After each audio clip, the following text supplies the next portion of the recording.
The best of DIY to the best of home decor. Until about a couple of weeks ago, we were all saying winter is coming, but winter is actually here right now, and we're looking to share some tips with you of how to keep your home warm, how to keep yourself warm during this long winter season. That's why we've called in the expert help of heating expert Kristo Nikolov from Hydro Fire.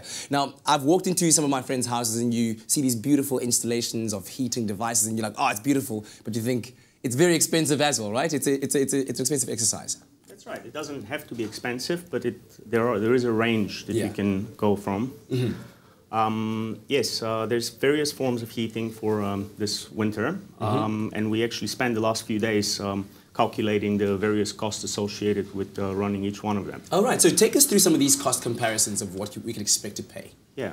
So if you look at the chart, we've got closed combustion stoves, we have pellet stoves, gas heaters, paraffin burners, aircon or heat pump, and then finally just regular electrical heaters and open fires. Yeah.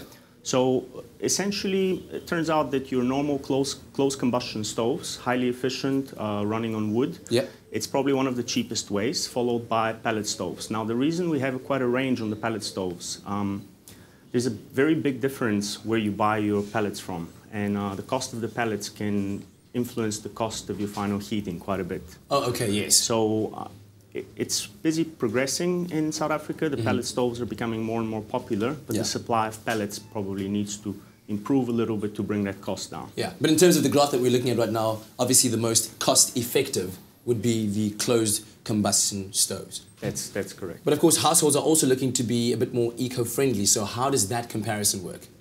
Well, believe it or not, closed combustion stoves are quite eco-friendly. Yeah? Burning wood in a way where the stove incinerates it completely. It produces only about 25 grams of CO2 per kilowatt produced. Yeah.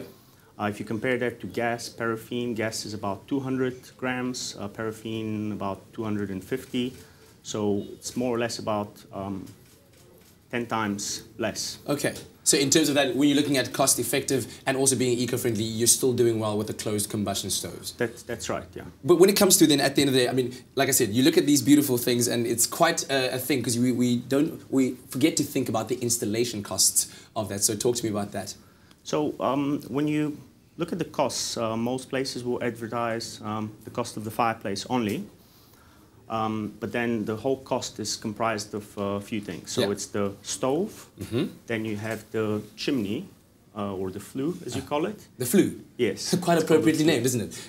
Yeah. And then there's the installation cost. So it's really made up of three costs. And when you're budgeting, you need to find out what each one costs. So, for example, a single-story house, the flue would be a lot cheaper than, let's say, a double-story house. I mean, in a double-story house, you would probably end up paying more than the actual fireplace. Yeah, absolutely. Well, we're going to continue our chat a little bit later on, so make sure that you do stay tuned for that. A far cry from how I keep myself warm at home, which is just like with blankets. I don't know. Graham, what do you use, bro?